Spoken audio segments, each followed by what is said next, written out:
LPSK ungkap kejanggalan di kasus dugaan pelecehan seksual Putri Chandrawati. Namun sebelum lanjut ke pembahasan, mohon dukung channel ini dulu ya, dengan cara menekan tombol subscribe dan lonceng notifikasinya, agar kalian tak ketinggalan berita terbaru dari channel kami. Kalau sudah, mari simak videonya. Lembaga Perlindungan Saksi dan Korban, LPSK, menilai dugaan pelecehan seksual ke istri Ferdy Sambo, Putri Chandrawati, patut dipertanyakan. Pemirsa, Wakil Ketua LPSK, Edwin Partogi Pasaribu mengatakan pelecehan seksual janggal lantaran ada relasi kuasa di sana. Makanya kok janggal, karena dua hal yang umumnya terjadi pada kekerasan seksual itu tidak terpenuhi. Pertama, soal relasi kuasa karena posisi Yosua adalah bawahan dari Ibu Pc atau dari FS, papar Edwin saat dihubungi Detikcom, Senin tanggal 5 September tahun 2022.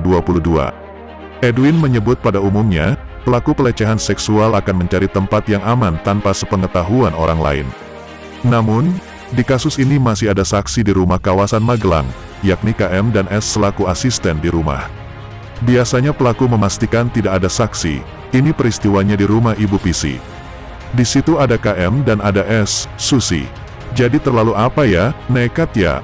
Kalau itu terjadi nekat banget ya, ungkap Edwin.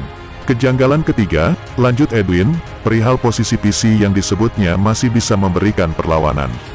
Selain itu, saat di Magelang disebut PC masih bertanya soal keberadaan Yosua, bahkan Yosua juga menghadap PC di kamarnya.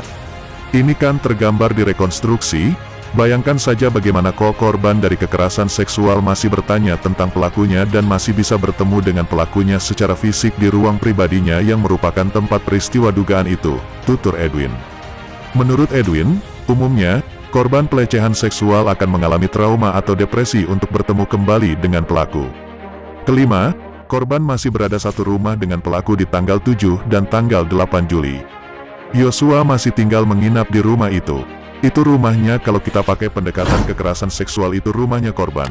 Korban punya kekuasaan, kok korban masih bisa tinggal bersama pelaku, tanyanya. Peristiwa terjadi di Magelang, dugaan peristiwa itu, kenapa tidak dilaporkan ke polisi? Kalau ini benar, yang jadi korbankan istri jenderal kalau dia telepon Polres, Polresnya datang. Polisi akan datang ke rumahnya, nggak perlu sibuk-sibuk untuk datang ke kantor polisi, sambung Edwin. Padahal, sambung Edwin, jika korban melaporkan dugaan tersebut ke polisi berpeluang besar mendapatkan bukti yang lebih akurat, yakni terkait dengan visum. Lebih lanjut, dia pun mempertanyakan posisi Yosua sempat dibawa ke rumah pribadi kawasan Saguling, Jakarta Selatan. Kejanggalan selanjutnya adalah hubungan baik yang dimiliki Yosua ke Ferdy Sambo dan Putri Chandrawati.